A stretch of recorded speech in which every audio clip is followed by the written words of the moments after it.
महोदय जी, मैं प्रस्ताव करता हूं कि राष्ट्रपति जी की सेवा में निम्नलिखित शब्दों में एक समावेदन प्रस्तुत किया जाए कि सत्र में समवेत लोकसभा के सदस्य राष्ट्रपति के अभिभाषण के लिए जो उन्होंने 31 जनवरी 2023 को एक साथ समवेत संसद की दोनों सभाओं के समक्ष देने की कृपा की है, उनके अत्यंत आभारी हैं। मैं माननीय अध्यक्ष महोदय, महामहिम राष्ट्रपति जी के अभिभाषण पर आपने मुझे बोलने का अवसर दिया, इसके लिए मैं आपका आभार प्रकट करता हूं। मैं आभारी हूं देश के यशस्वी प्रधानमंत्री जी का, मैं आभारी हूं मेरी पार्टी के राष्ट्रीय अध्यक्ष आदरणीय जेपी नड्डा जी का और हमारे गृह मंत्री आदरणीय अमित शाह जी का, उनके हृदय की गहराई से आभार प्रकट करता हूं। मैं आभार व्यक्त करता हूं माननीय अध्यक्ष महोदय कि आपने जिस प्रकार से इस संसद को डिजिटल किया, पेपरलेस किया और आपने अनेक सदस्यों को बोलने का अवसर दिया, उनको प्रेरित किया, इसके लिए भी मैं आपका आभार प्रकट करता हूं। माननीय अध्यक्ष महोदय, मैं आभारी हूं आपका जब संसद के संयुक्त सत्र में माननीय महामहिम राष्ट्रपति महोदया जब संयुक्त सत्र में विराज रही थी, तब उस समय एक तरफ आप विराज रहे थे, एक तरफ माननीय जगदीप धनखड़ जी विराज रहे थे। यह पूरे राजस्थान के लिए गर्व का विषय है और पूरे देश के लिए भी गर्व का विषय है कि आज एक राजस्थान की माटी के लाडले सपूत जो जन सेवा और राजनीतिक क्षेत्र में अनेक आयाम स्थापित करते हुए आज लोकसभा का नेतृत्व कर रहे हैं और दूसरी तरफ एक किसान पुत्र, एक धरती पुत्र आज राज्यसभा में वो सभापति के रूप में हमारा नेतृत्व कर रहे हैं। ये राजस्थान के लिए इससे बड़ी गौरव की बात नहीं हो सकती है। मैं राजस्थान की करोड़ों जनता की तरफ से आभार प्रकट करता हूं। मैं इतना जरूर निवेदन करता हूं अध्यक्ष महोदय, ये देवभूमि है, ये वंदन की भूमि है, अभिनंदन की भूमि है और हमें सौभाग्य की इस भारत भूमि पर जन्म लिया।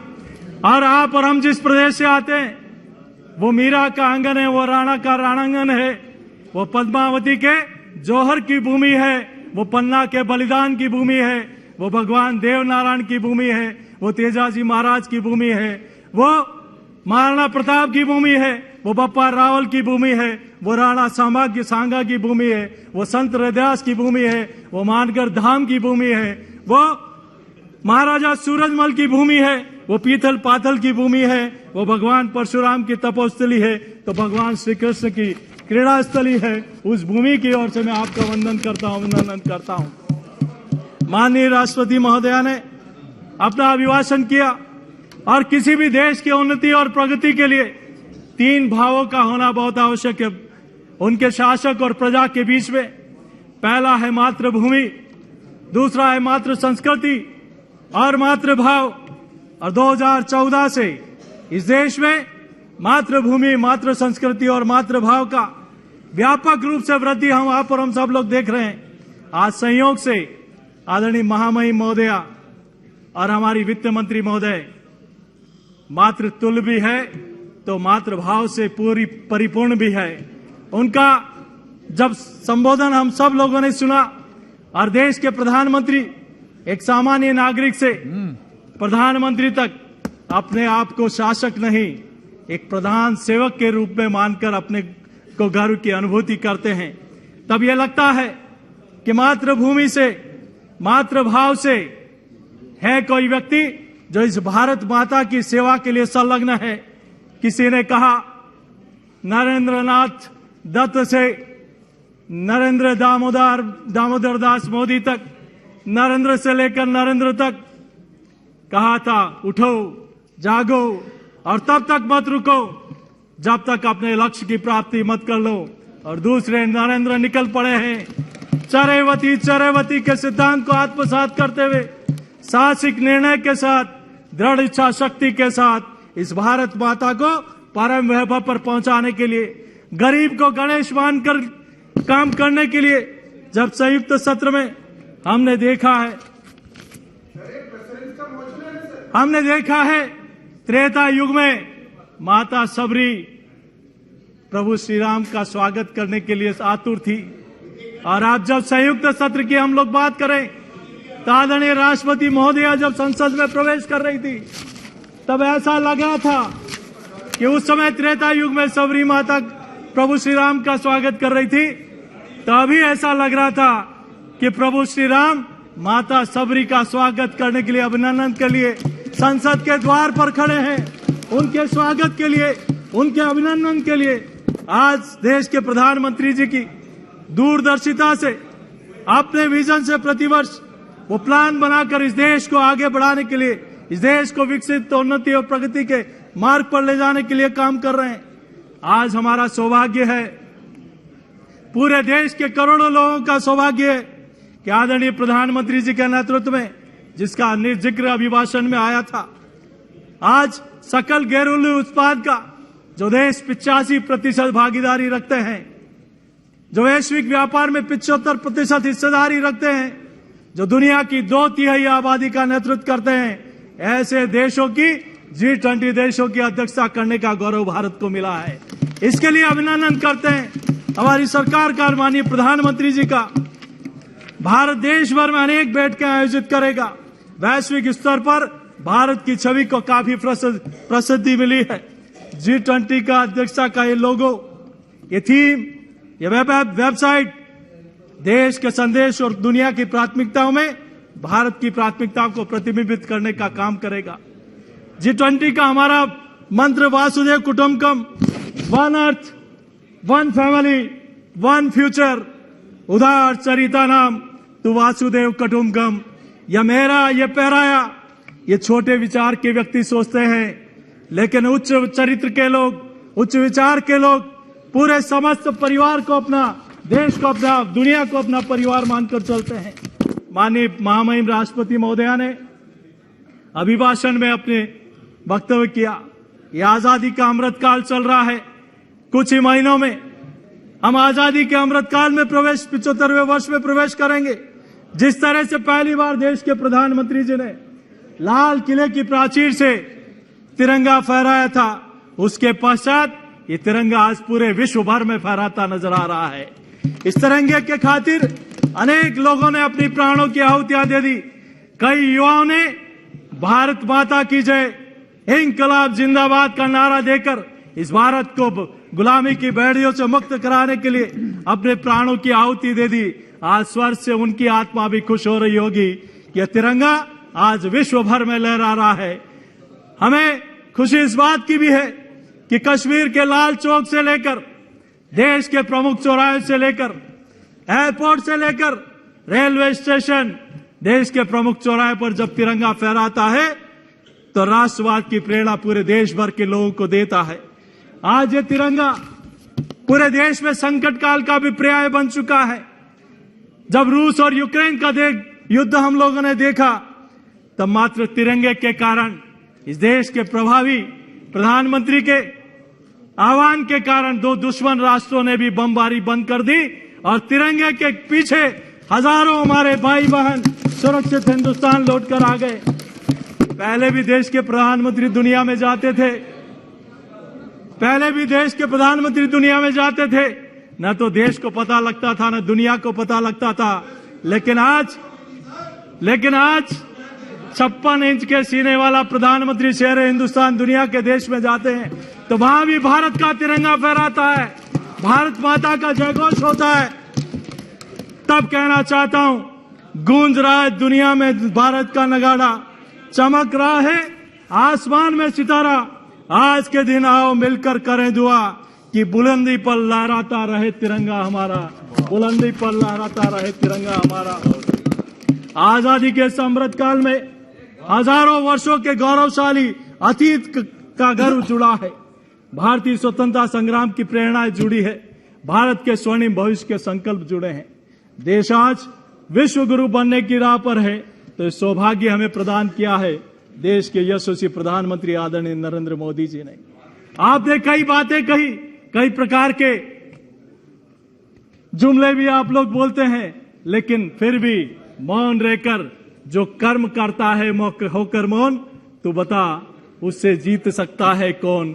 जो लाक्षागृह में जलते हैं वही शूरमा निकलते हैं। और कितनी ही बातें करने, अनर्गल बातें करने के बावजूद भी इस राष्ट्र के लिए चरैवती के सिद्धांत को लेकर तब कहा जाता है अमृत काल का 25 वर्ष का कालखंड है, स्वतंत्रता के स्वर्णिम शताब्दी का और भारत विकसित भारत के निर्माण का कालखंड है। ये 25 वर्ष हम सब के लिए और देश के प्रत्येक नागरिकों के लिए कर्तव्यों की पराकाष्ठा करने का है। देश के यशस्वी प्रधानमंत्री जी ने लाल किले की प्राचीर से अमृत काल के पंच प्रण के संकल्प का आह्वान किया, जो देश की आजादी के 100 वर्ष पूरे होने पर देश की स्थिति के दिशा दर्शक तत्व होंगे। प्रधानमंत्री जी ने कहा 2047 में देश की आजादी के 100 वर्ष पूरे हो जाएंगे। इस पंच प्रण को स्वर्णिम काल में हमें पूरा करना है।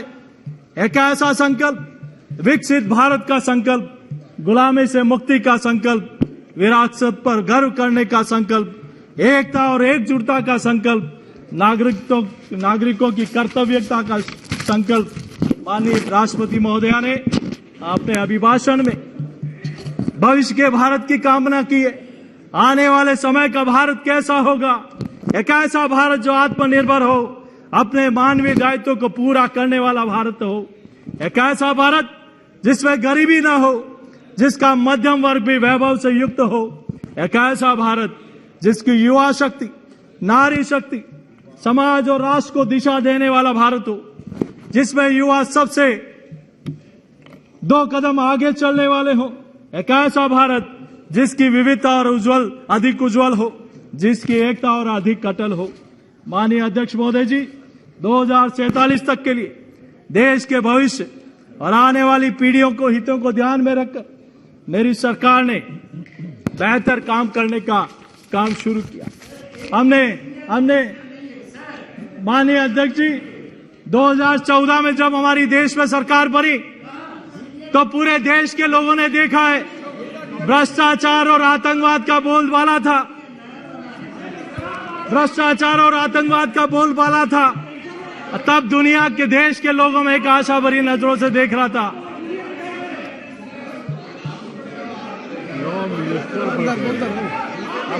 दादा, आपसे खड़ा कोई वरिष्ठ नहीं है, बिराजी आप। 2014 में देश में आतंकवाद, देश में भ्रष्टाचार की आग जल रही थी। तब देश के लोगों ने सोचा, गुजरात मॉडल को देखकर, कि देश में नरेंद्र मोदी जी के नेतृत्व में ये देश उन्नति कर सकता है, प्रगति कर सकता है, भ्रष्टाचार को समाप्त कर सकता है, दुनिया में भारत माता का वैभव बढ़ा सकता है। तब देश के करोड़ों करोड़ लोगों ने एक व्यक्ति के नाम पर, एक विचार के नाम पर, एक लंबे अरसे के बाद पूर्ण बहुमत की सरकार दी। तब देश के प्रधानमंत्री जी ने एक वाक्य कहा, सबका साथ, सबका विकास। जब 2019 में फिर से सरकार बनी, ये राजनीति में विश्वसनीयता बहुत कम देखने को मिलती है, लेकिन लंबे समय के बाद राजनीति में विश्वसनीयता देखने को मिली है। एक व्यक्ति और विचार के आधार पर लोगों ने पहले की तुलना में ज्यादा बहुमत दिया और कहा कि आप इस देश को आगे बढ़ाइए, इस देश की सीमाओं को मजबूत करिए। और मोदी जी एक गरीब परिवार से आते हैं, उन्होंने प्रत्येक अनुभव को जिया है, महसूस किया है कि गरीब का दर्द क्या होता है। और आज जब उनको राष्ट्र की सेवा करने का अवसर मिला तो उन्होंने प्रत्येक समस्या का समाधान भी किया। आप लोग भी अब चिंतन करने लगे हो कि 60 साल में हम भी सरकार में रहे, हम आखिर वो काम क्यों नहीं कर पाए जो मोदी जी ने 8 वर्ष में कर दिया। हम ये काम क्यों नहीं कर पाए जो गरीब को गणेश मानकर इतनी योजनाएं, न सिर्फ सपना दिखाया, उन योजनाओं को मूर्त रूप देने का भी काम किया। वो एक दिन में नहीं होता है, जो 60 साल में नहीं हुआ वो 8 साल में करके दिखाया। उसके लिए तप चाहिए, तपस्या चाहिए, समर्पण चाहिए, परिवार भाव चाहिए, गरीब के प्रति संवेदना चाहिए। और वो तब होता है, लड़ा होगा अकेला सारी रात अंधेरों से सूरज, तब जाकर कई सुहानी प्रभात हो रही है। तब लगता है कि आज कितने संघर्षों के बाद, कितनी मेहनत के बाद उस क्षेत्र के लोगों के लिए काम किया। हमारे प्रेरणा पुंज पंडित दीनदयाल उपाध्याय जी ने अंत्योदय का नारा दिया। पूज्य बाबा साहब अम्बेडकर ने कहा कि वंचित समाज को देश की अग्रिम धारा से जोड़ना है। तो आज इस दिशा में अंतिम छोर पर खड़े व्यक्ति को माननीय प्रधानमंत्री जी ने आगे लाने का, उनके समृद्धि के, उनके उत्थान का बीड़ा उठाया। और हमें प्रसन्नता हो रही है कि आज गरीब को गणेश मानकर, योजनाओं का केंद्र बिंदु गरीब मानकर प्रधानमंत्री जी इस विजन में खरे उतर रहे हैं। आज इसीलिए सुदूर गांव ढाणी में बैठा हो, कोई बुजुर्ग हो, माता बहन हो, किसान हो, उसके चेहरे पर ललक है कि जो कहा वो करके दिखाया। और आज इसीलिए उसके मन में, चाहे किसान हो, युवा हो, सैनिक हो, सबके मन में एक आशा भरी नजर है कि यह वो व्यक्ति है जो इस राष्ट्र को उत्थान की ओर ले जा रहा है, विश्व गुरु की ओर ले जा रहा है। तभी कहा जाता है हमारे देश का नाम और पहचान आपसे है, हमारे देश की आन और शान आपसे है। आपके विकास कार्यों ने देश की दशा बदल दी। देश की जनता पर चेहरों के और मुस्कान आपसे है मोदी जी, मुस्कान आपसे है। हम 2014 से पहले की बात भी करें तो पहले क्या होता था? कभी 2G होता था, कभी 3G होता था, कोई शक्कर खा जाता था, कोई टेलीफोन के तार खा जाता था, कोई आदर्श सोसाइटी के मकान खा जाता था और कोई कोयला खा जाता था। लेकिन 2014 के बाद आज न तो वॉफर्स की सरकार है, न घोटाले का काम है। ये सरकार है स्वाभिमान की, ये सरकार है आत्मनिर्भरता की, ये सरकार है विश्वास और राष्ट्र के प्रति श्रद्धा और समर्पण की, और ये सरकार है मां भारती के लिए वंदन की। इसलिए देश की जनता ने, हमारे कुछ साथी कह रहे हैं, मैं उनके लिए भी बताना चाहता हूं कि आप 2014 में पहले जो काम कर रहे थे, राजस्थान का आईना भी उठाकर देख लो।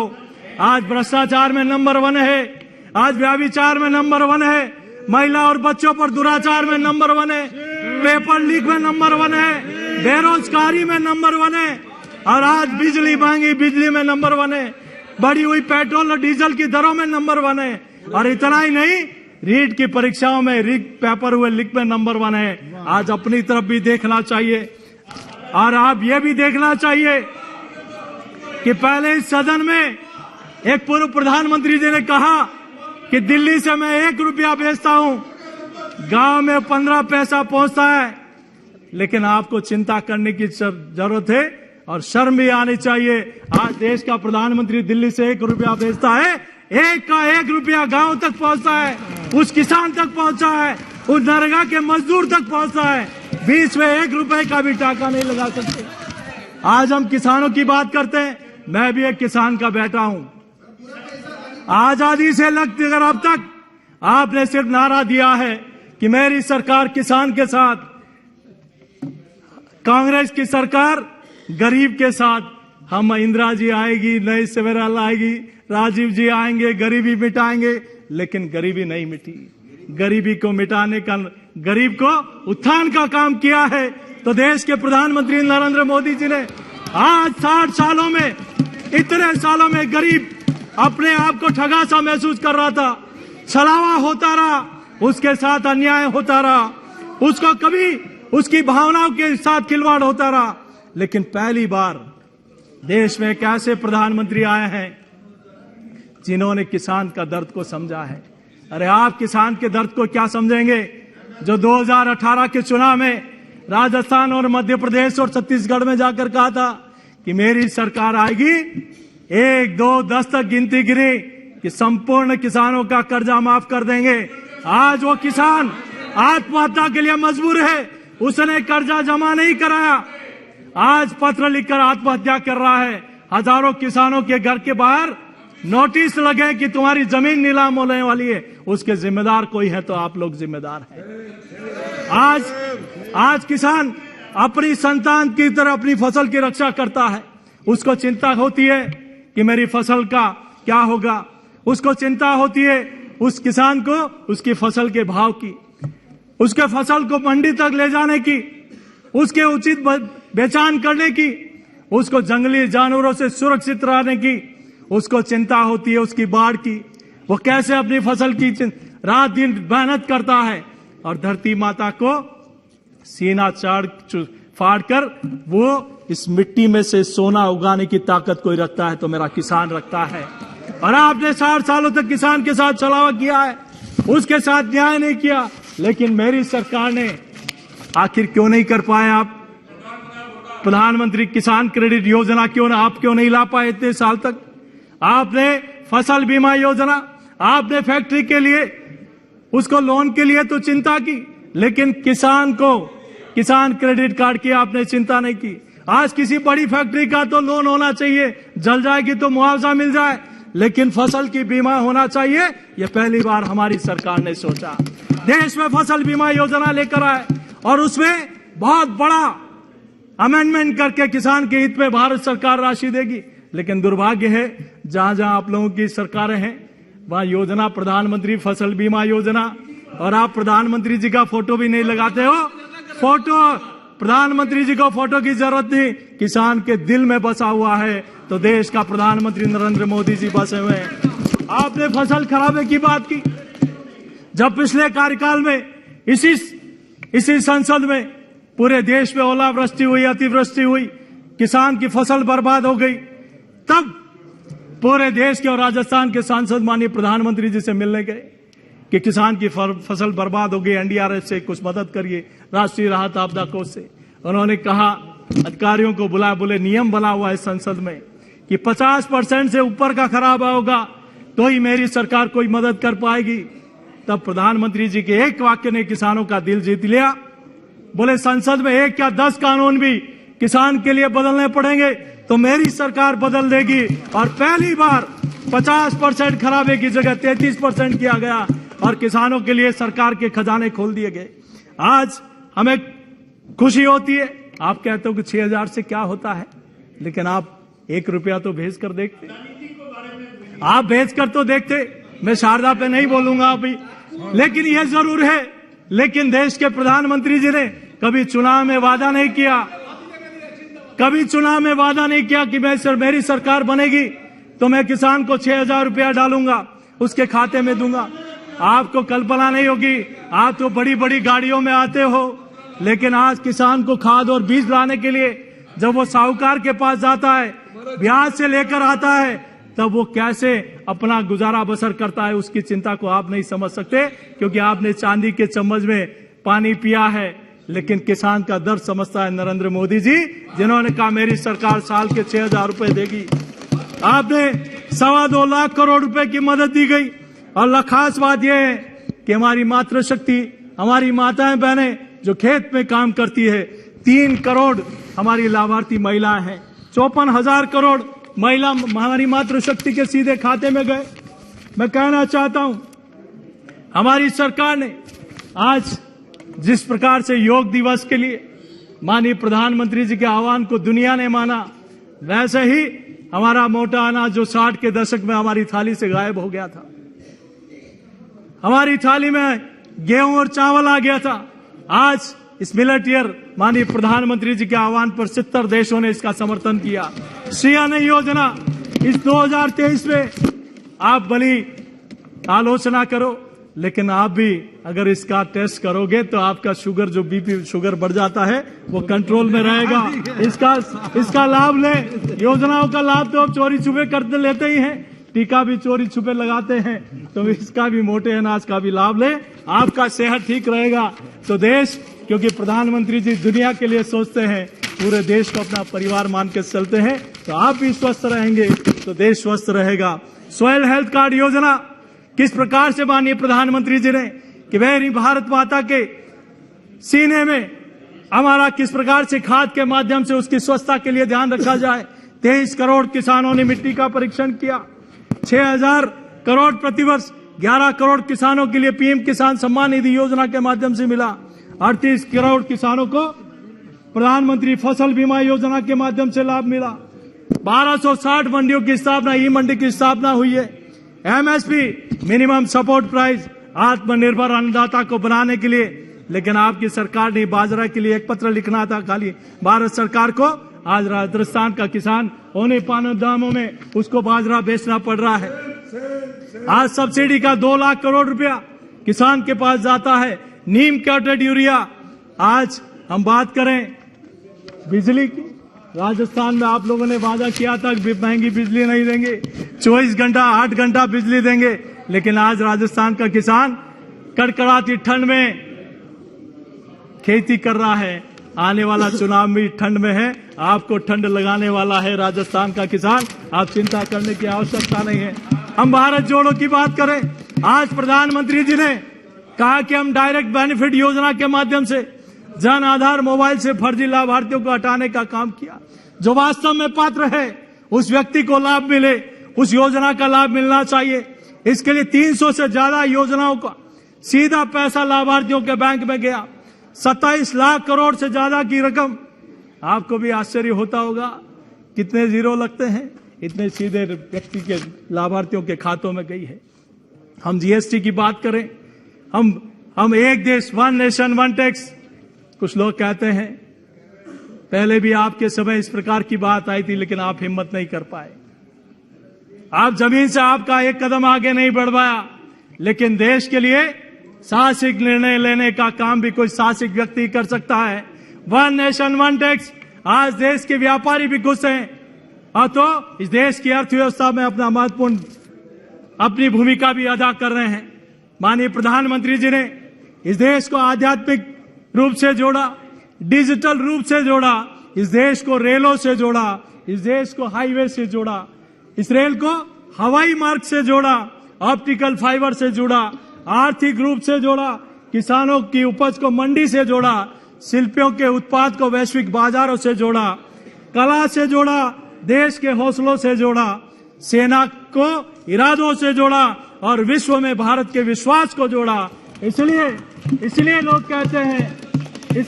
कहते हैं मोदी जी है तो मुमकिन है। ये अंतरात्मा की आवाज से निकलता है, ये कोई ऊपर से नहीं। जब व्यक्ति मन से आशीर्वाद देता है और मन से देश के लिए काम करता है तो निश्चित रूप से ईश्वर भी उनका साथ देता है। हमारी सरकार ने जिन्होंने इस देश की रियासतों का एकीकरण किया, सरदार वल्लभ भाई पटेल गगनचुंबी प्रतिमा बनाकर, पूरे विश्व की सबसे ऊंची प्रतिमा बनाकर उनको सच्ची श्रद्धांजलि देने का काम किया। तो आदरणीय हमारी सरकार ने किया। हम उस पार्टी से आते हैं जो जोड़ने का काम करती है, और आजकल तो जो एक दूसरे की शक्ल भी नहीं देखते, एक दूसरे से बात भी नहीं करते थे, आजकल गले में गले मिलाकर, हाथ से हाथ मिलाकर उनको जोड़ने का काम भी हमारी सरकार ने और हमारी पार्टी ने किया। माननीय अध्यक्ष जी, आप भारत जोड़ की बात करने निकले हैं। पहले राजस्थान में 2 लोगों को जोड़ के तो दिखा दो। पहले राजस्थान में 2 लोगों को जोड़ के दिखा दो। एक कहता है कि एक ऐसा जादूगर है जो तिजोरी में बिना ताले खोलते ही पेपर को लीक कर देता है, तो दूसरा कहता है कि मेरी पार्टी में दूसरा कोरोना आ गया। नालायक है इस प्रकार के, उनको तो जोड़ के दिखा दो। आपने भारत जोड़ो की बात करते हैं, आपने प्रधानमंत्री की कुर्सी के लिए मेरी भारत माता के टुकड़े करा दिए। पूरा लाहौर और दिल्ली लाशों से हटा था, और दिल्ली और लाहौर में सत्ता के लालची लोग खुशियां मना रहे थे। आप भारत जोड़ो की बात करते हैं, आप भारत जोड़ो की बात करते हैं। जब जेएनयू में भारत तेरे टुकड़े होंगे इंशाल्लाह इंशाल्लाह, कौन उसके समर्थन में जाकर खड़ा हुआ था? किसने देश से कश्मीर को अलग करने का प्रयास किया था? आप भारत जोड़ो की बात करते हैं। और राजस्थान में तो भारत जोड़ो यात्रा में कई लोगों ने दूरियां बना ली। कोई पता नहीं किसी का हाथ पकड़ रहा है, कोई गले में कर रहा है। और मैं कहना चाहता हूं, संस्कार, जब किसी का संस्कार समय पर नहीं होता है तब इस प्रकार की बातें आती है। गर्भाधान संस्कार का भी अपना समय होता है, मुंडन संस्कार का, नामकरण संस्कार का, लेकिन उम्र पार होने के बाद भी जब किसी का पणिग्रह संस्कार नहीं होता है तब इस प्रकार की बातें सामने आती है। आज मैं कहना चाहता हूं, कोई पैदल चलकर भी भारत को नहीं जोड़ पाता, लेकिन जिनके इरादे मजबूत होते हैं वो निश्चित रूप से वसुधैव कुटुंबकम की भावना को लेकर पूरे विश्व से अपने आप को जोड़ लेता है। इसीलिए लोग कहते हैं मोदी जी है तो मुमकिन है। आप कितनी आलोचना कर लो, चमन को सींचने में कुछ पत्तियां जड़ गई होंगी, यही इल्जाम लगा रहा है चमन से बेवफाई का। जिन्होंने चमन को रोन डाला अपने पैरों से, वे दावा कर रहे हैं चमन की रहनुमाई का। मैं आपसे कहना चाहूंगा, हमारी सरकार ने गरीब को केंद्र बिंदु में रखकर काम किया, चाहे सामाजिक सोशल सिक्योरिटी हो, चाहे हेल्थ हो, हर मामले में आज आपने इतने दादा बंगाल पे भी बोलूं क्या?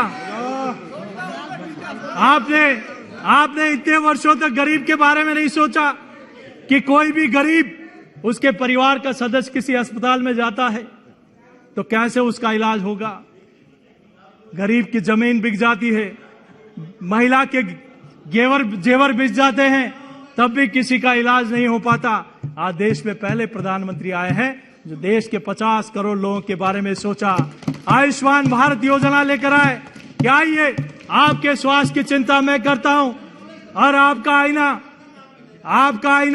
आपको आईना भी दिखा देता हूं कि 2013-14 में आपने बजट में मात्र 33,700 करोड़ का प्रावधान किया था, और हमारी सरकार ने 2022-23 में 86,200 करोड़ रुपए का प्रावधान किया। 149% वृद्धि की गई। आज देश भर में 9,000 से ज्यादा प्रधानमंत्री जन औषधि केंद्र खोले गए। आयुष्मान भारत योजना हो, चाहे मेडिकल कॉलेज हो, चाहे एम्स की स्थापना हो, चाहे प्रधानमंत्री सुरक्षित मातृत्व अभियान हो, चाहे संजीवनी योजना हो, चाहे प्रधानमंत्री मातृत्व वंदन योजना हो, हर वर्ग के लिए, सबके लिए, सबका स्वास्थ्य ठीक रहे, इसके लिए हमारी सरकार ने काम किया है।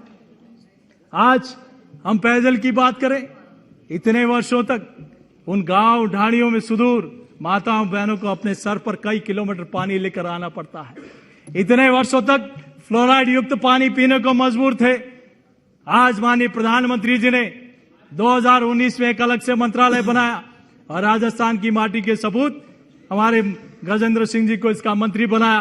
क्या आप जाइए देश भर में, आपको आश्चर्य होगा वो गांव में रहने वाला कौन है, वो माताएं बहनें जिसके घर पर पानी नहीं पहुंचता, जिनको सुदूर कई किलोमीटर दूर रहकर पानी लाना पड़ता है, उसके लिए इतने वर्षों तक अगर पानी वहां तक नहीं पहुंचा तो इसके लिए कोई जिम्मेदार है तो आप लोग जिम्मेदार हैं। और 2019 से मेरी सरकार ने जल जीवन मिशन के माध्यम से इस काम को शुरू किया। आज राजस्थान में ये योजना संजीवनी रामबाण का काम कर रही है। आज गांव में ढाणी में पीने का पानी, शुद्ध पानी पहुंच रहा है। 2019 में मात्र 17% आबादी के पास नल था और आज 57% आबादी में पीने का शुद्ध पानी नल की टूटी से नल के माध्यम से पहुंचने लगा है। आज के 7 दशकों तक 3.25 करोड़ घरों तक पीने का कनेक्शन था, आज 11 करोड़ परिवार तक पीने का शुद्ध पानी पहुंचने लगा है। लेकिन आश्चर्य होता है राजस्थान को और अनेक जो दूसरे राज्य, चाहे बंगाल हो, अन्य राज्य हैं जहां पीने का पानी भारत सरकार पैसा दे रही है, लेकिन वहां का जितना कंट्रीब्यूशन उस सरकार को करना चाहिए वो नहीं होने के कारण आज वो योजना मूर्त रूप नहीं ले पा रही है। उसके जिम्मेदार कोई है तो आप लोग जिम्मेदार हैं। राजस्थान को 27,000 करोड़ मिला और खर्च किया मात्र 2700 करोड़। और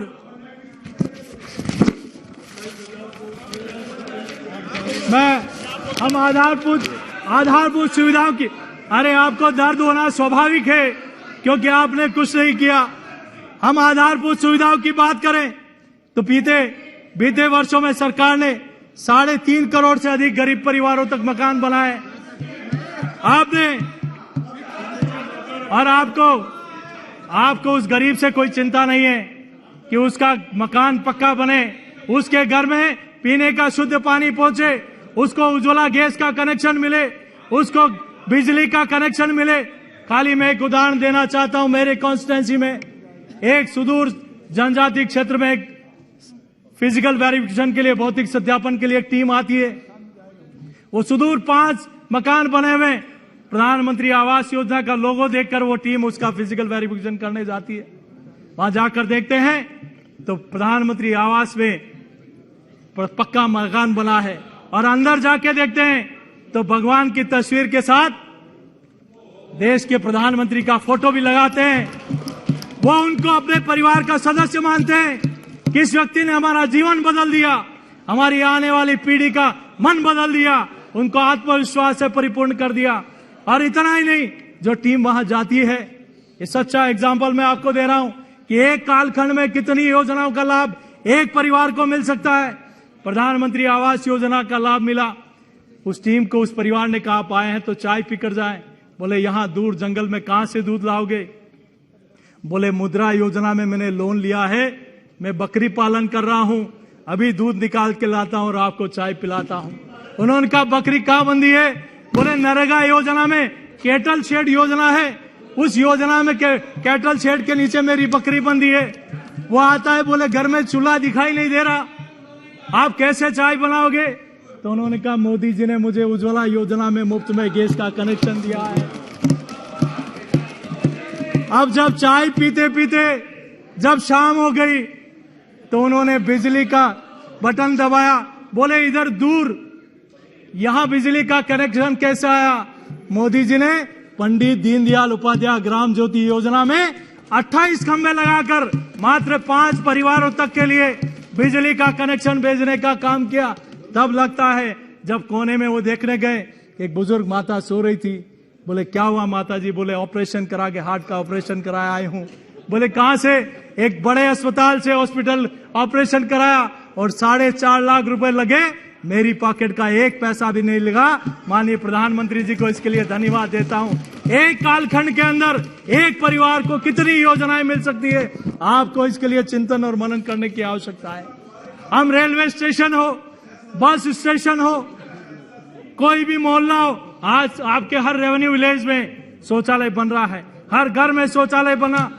आपको आश्चर्य होगा, इतने सालों तक आप भी सरकार में रहे, उस माता बहन की इज्जत के बारे में आपने नहीं सोचा कि कैसे वो शाम ढलने का इंतजार करती थी, सुबह होने से पहले सोच के लिए जाती थी और बीच में सड़क पे कोई गाड़ी आ जाती थी तो उसको उठना पड़ता था। उसके दर्द को समझाए देश के प्रधानमंत्री ने, जो सबको इज्जत घर बनाकर दिया। ये दर्द आखिर आपके मन में क्यों नहीं आया? आपको इसके लिए शर्मिंदा होने की आवश्यकता है।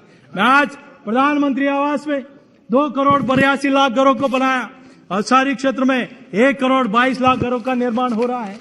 आपको ये प्रधानमंत्री आवास पहले स्वप्न लगता था, लेकिन माननीय प्रधानमंत्री जी ने उसको पूर्ण करने का काम किया। आज आप और हम सब लोग देखें नरेगा योजना कि आप क्या कर पाए और हम लोग क्या कर पाए।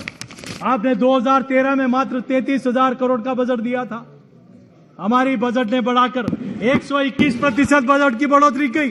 और इस आजादी के अमृत महोत्सव में हर जिले में 75 ऐसे सरोवर, अमृत सरोवर दिए जो उस गांव में उसका जल स्तर बढ़ाने में एक महत्वपूर्ण भूमिका अदा करेंगे। क्या ये विचार आपके मन में इतने वर्षों तक नहीं आया?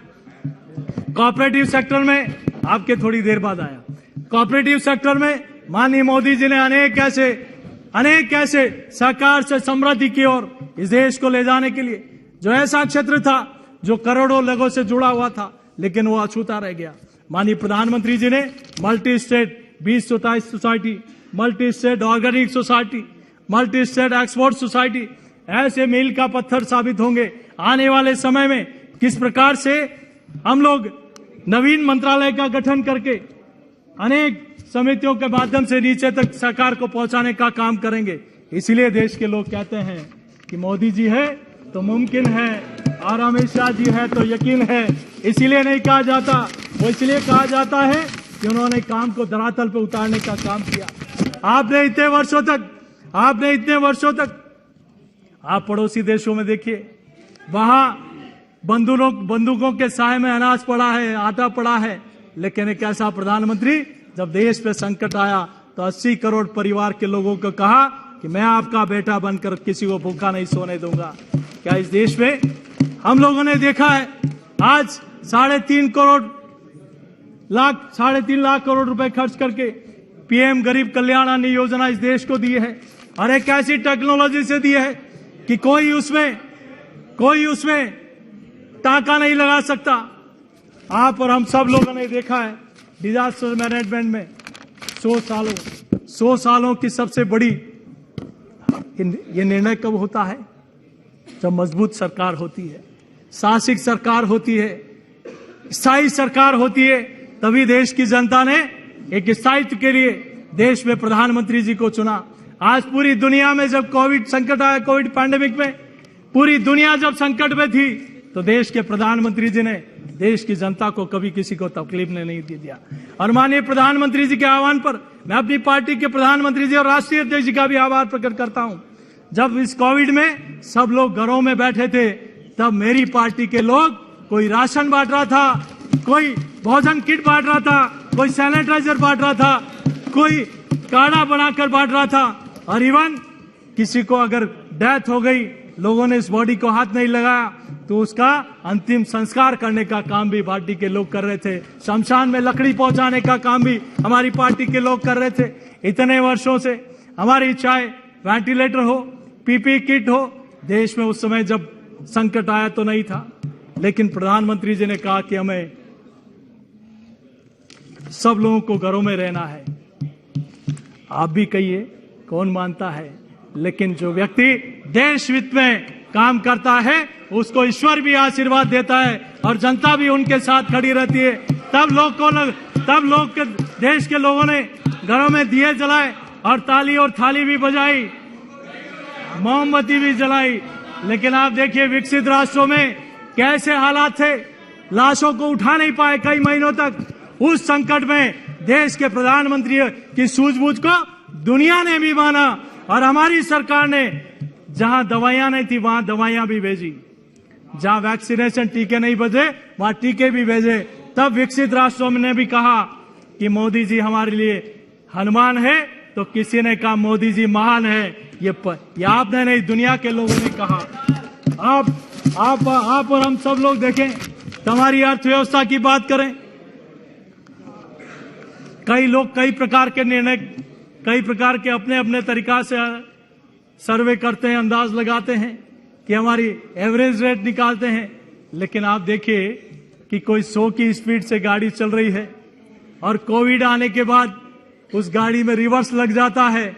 उस रिवर्स को लगने के बाद भी देश की अर्थव्यवस्था दुनिया की सबसे तेज गति से बढ़ती हुई अर्थव्यवस्था रहती है, तब हमें गर्व होता है। आज IMF की रिपोर्ट में भी आता है कि भारत की जीडीपी ग्रोथ अमेरिका और चीन को भी आने वाले समय में पछाड़ देगी। जिस देश ने हमें गुलाम बनाया उस देश को भी पछाड़कर 10वीं से 5वीं अर्थव्यवस्था हमारे देश से वहां तक पहुंचाने का काम किया। आज हम लोग बात करें विदेशी मुद्रा के भंडार की, तो 2013 में क्या था, $304 बिलियन, और आज 22-23 में $564 बिलियन के साथ 185% वृद्धि हुई थी। कई लोगों ने GST आने पर कई प्रकार की बातें कही थी कि ये गब्बर सिंह टैक्स है। इस टैक्स के लिए क्या समय आने पर अपनी सरकार ने क्यों नहीं कदम उठाए? आपने क्यों नहीं साहसिक कदम उठाया? आज हमारी सरकार ने साहसिक कदम उठाया तो देश की अर्थव्यवस्था में जो कर का भुगतान करने वाले हमारे भाई महत्वपूर्ण भूमिका निभा रहे हैं, आज वो भी खुश हैं और देश के गरीब के पास उनका टैक्स का पैसा जाता है, वो भी खुश हैं। आज गब्बर सिंह टैक्स की बात करते हैं। हाँ, गब्बर सिंह टैक्स है, लेकिन गब्बर सिंह टैक्स है उन लोगों के लिए जो देश की अर्थव्यवस्था में अपना योगदान नहीं करते और टैक्स की चोरी करते हैं, उनके लिए गब्बर सिंह टैक्स है, उनके लिए नहीं है जो इस देश की अर्थव्यवस्था में अपना महत्वपूर्ण भाग निभाते हैं। आज आप और हम सब लोग बात करें युवाओं की, असंगठित क्षेत्र के लोगों की। इस कोविड पैंडेमिक में के बाद आपने बड़ी बड़ी योजनाएं बनाई होगी, लेकिन रेडियो और पटरी पर जो काम करता है उसके लिए किसी ने चिंता नहीं की। स्किल डेवलपमेंट के बारे में किसी ने चिंता नहीं की।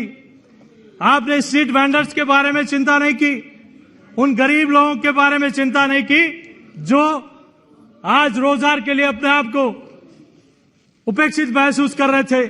उसके लिए मेरी सरकार ने कहा आत्मनिर्भर भारत योजना, प्रधानमंत्री स्वनिधि योजना, प्रधानमंत्री मुद्रा योजना, प्रधानमंत्री रोजगार सृजन योजना, स्टार्टअप इंडिया, गरीब कल्याण योजना।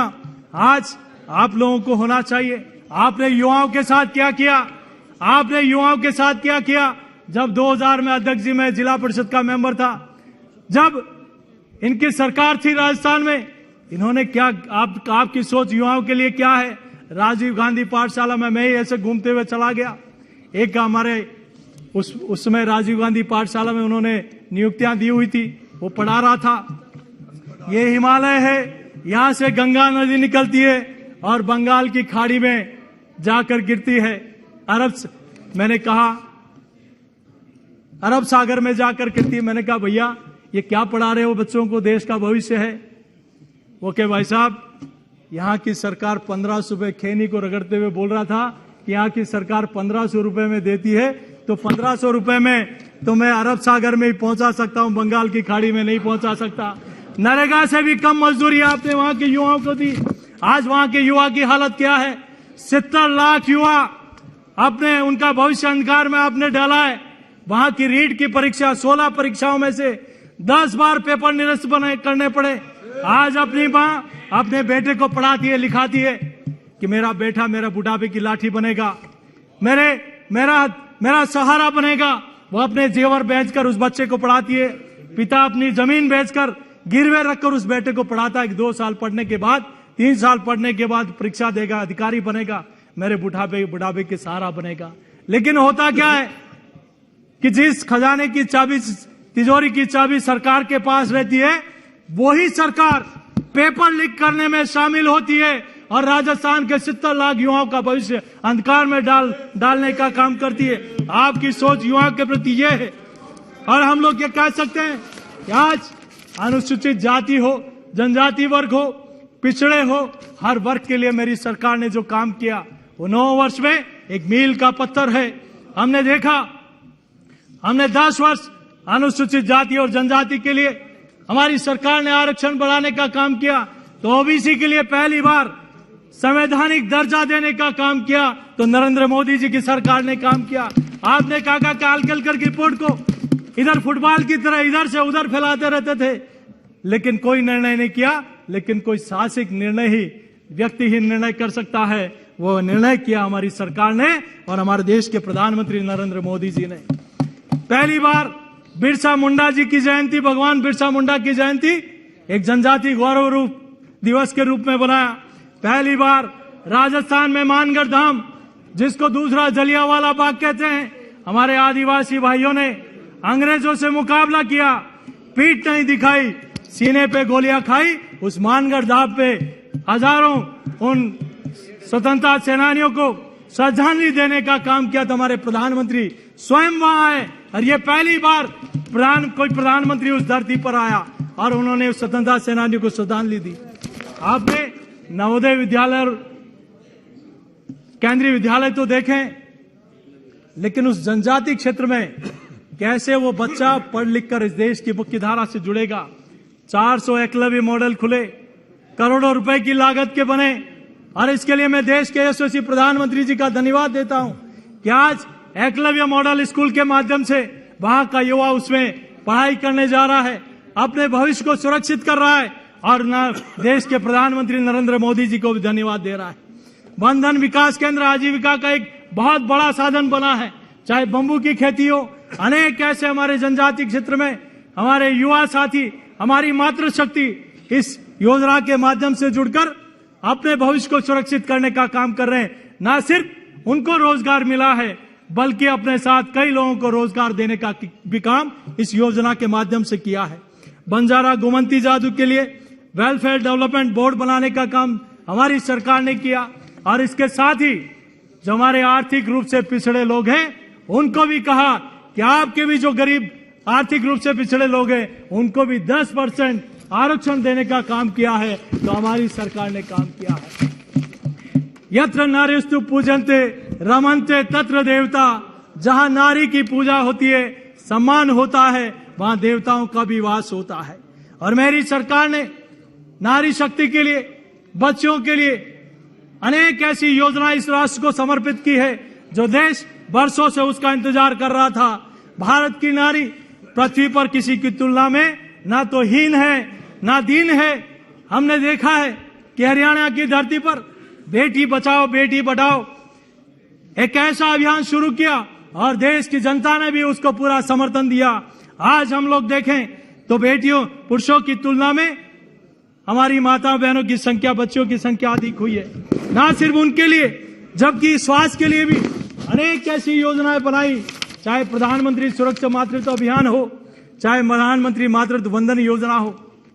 गांव में जहां सुविधाएं नहीं थी, आज वहां डॉक्टर इस कैंप लगाकर हमारी गर्भवती माताओं का चेकअप करते हैं। बच्चों को सुरक्षित रखने के लिए एक अभियान के माध्यम से जच्चा भी स्वस्थ रहे, बच्चा भी स्वस्थ रहे, इसके लिए हमारी सरकार ने इस योजना को लागू की है। आयुष्मान भारत योजना में भी हमारी 50% लाभार्थी कोई हैं तो हमारी माताएं बहनें हैं। हमारी सरकार बेटियों की पढ़ाई से लेकर उनका कैरियर बनाने तक अनेक उनकी बाधाओं को दूर करके उनको इस देश की मुख्य धारा से जोड़ने का काम किया। आज चाहे विद्यालय हो, चाहे सरकारी भवन हो, अलग टॉयलेट बनाकर उनको एक इस योजना से जोड़ने का काम किया। सुकन्या समृद्धि योजना, उस योजना के माध्यम से बेटियां हमारे लिए अभिशाप नहीं, बेटियां हमारे लिए अभिमान है। ये योजना इस देश को देकर उन बच्चों के सुरक्षित जीवन की कल्पना की और उसको आगे बढ़ाने का काम किया। माइनिंग से लेकर सेना के अग्रिम मोर्चों तक हर सेक्टर में महिलाओं की भर्ती को खोल दिया गया। सैनिक स्कूल से लेकर मिलिट्री तक, ट्रेनिंग स्कूलों तक हमारी बहनों को आज उसमें एडमिशन की परमिशन मिली है।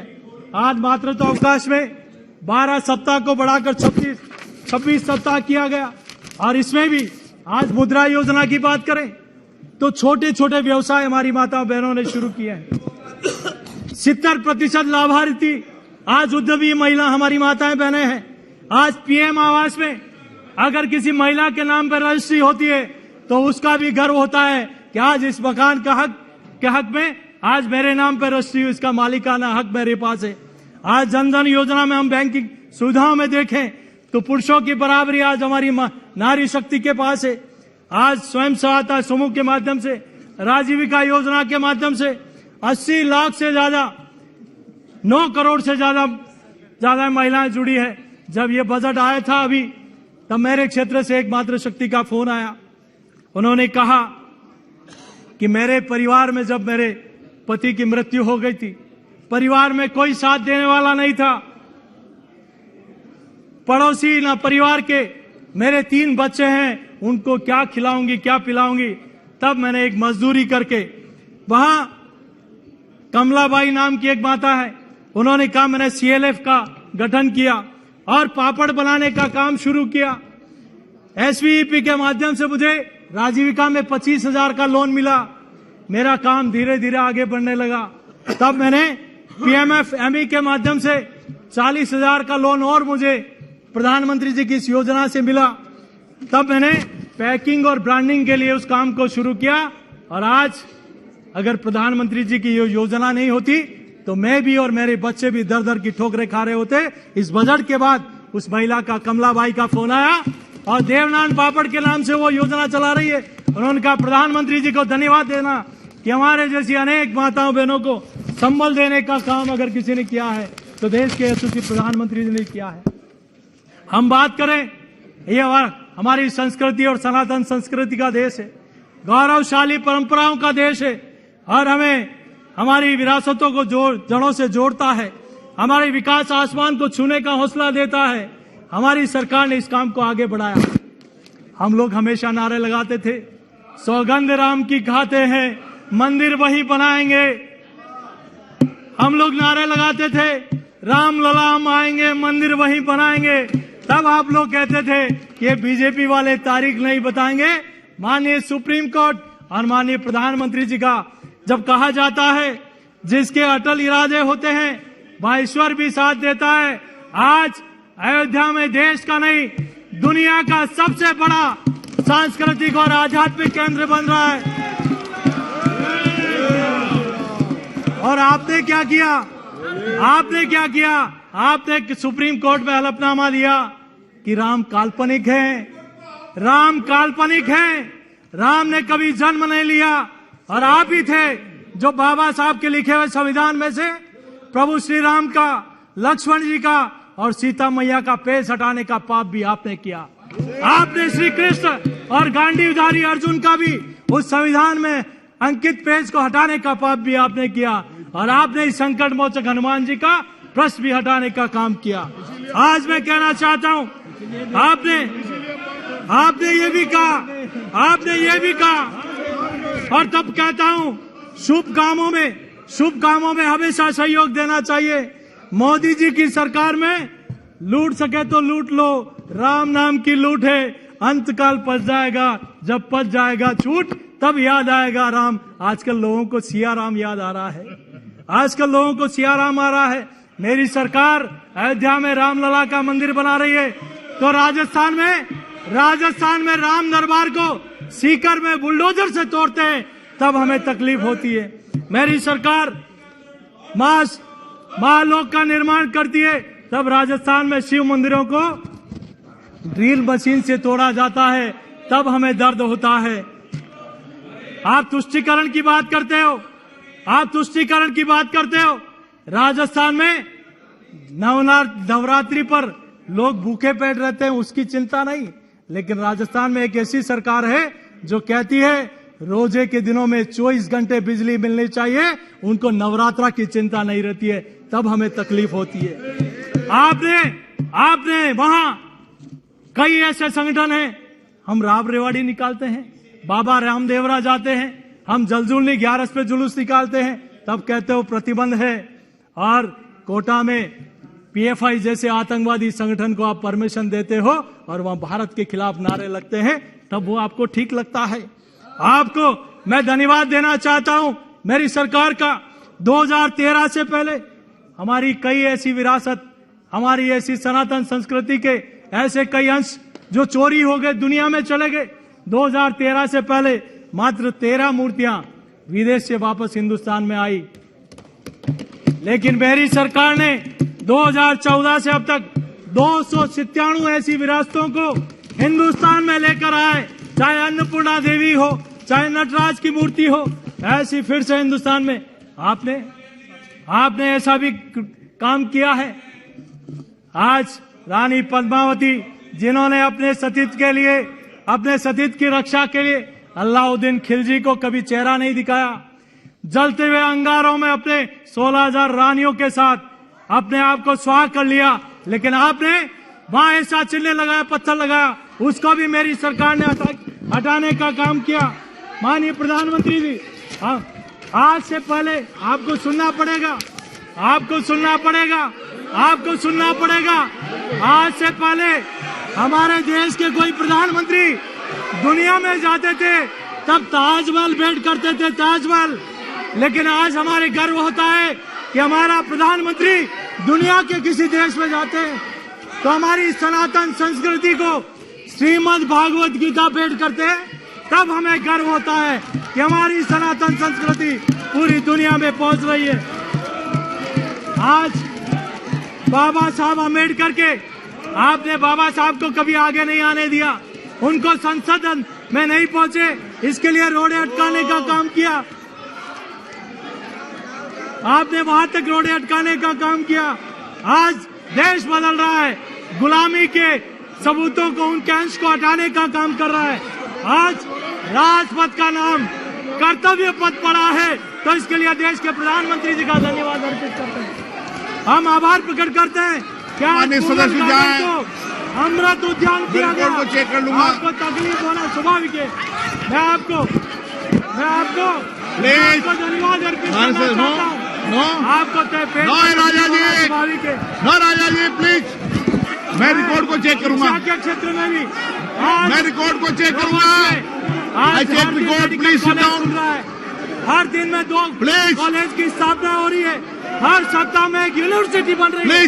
आपको सुनना पड़ेगा और 10 बार सुनना पड़ेगा। आज राजस्थान में 30 मेडिकल कॉलेज। मेंबर प्लीज, मैं रिकॉर्ड को चेक करूंगा, प्लीज आप सीट पे जाइए। मेडिकल कॉलेज मैं रिकॉर्ड को चेक करता हूँ। इसके लिए नरेंद्र मोदी जी की सरकार का आभार प्रकट करते हैं। आज मैं आभार प्रकट करता हूँ देश में माननीय प्रधानमंत्री जी का, जिन्होंने IIT हो, IIM हो, एम्स हो, नवोदय विद्यालय हो, केंद्रीय विद्यालय हो, उनको बढ़ाने का काम किया। आज मैं आभार प्रकट करता हूँ आदरणीय प्रधानमंत्री जी का, जिन्होंने सड़कों का जाल देश भर में बढ़ाने का काम किया। आज मैं प्लीज आप सीट पे जाए, मैं रिकॉर्ड को चेक करता हूँ प्लीज। सिविल एविएशन में आफ्टर 10 मिनट आप लोग please record, I record check please, I record check. Balu ji पढ़ना हो, बालू जी प्लीज, टर्मिनल भवन बनना हो, आधुनिक सिग्नल प्रणाली हो, remove, आज okay, okay, एयरपोर्ट पहले okay. कबूतर थे, आज नरेंद्र मोदी जी की सरकार में 147 कोई भी ऐसा शब्द होगा तो मैं रिमूव करूंगा। प्लीज बैठिए, मोदी जी की सरकार प्लीज ने बोला बैठिए, पहले प्लीज बैठिए। ऑनर मेंबर प्लीज, आप अपनी अपनी सीट पे जाकर देख बैठिए, मैं रिकॉर्ड चेक कर रहा मैंने हूँ। सती प्लीज, प्रथा के लिए नहीं बोला, No. मैंने सतीत्व की बालू जी, रक्षा के लिए please. बोला है, मैं रिकॉर्ड मैंने चेक कर रहा सतीत्व हूँ। की रक्षा के लिए बोला मैं है चेक कर रहा हूँ रिकॉर्ड। और उस पर मैं अडिग हूँ और My हमें rule- गर्व भी होता है। Objection check in record. Okay please, please. हमें सिविल एविएशन No. में अनेक काम हुए, रेलवे में राजस्थान में 14 गुना 2013-14 में जो बजट मिला उसका 14 गुना बजट मिला है। मैं धन्यवाद अर्पित करता हूँ।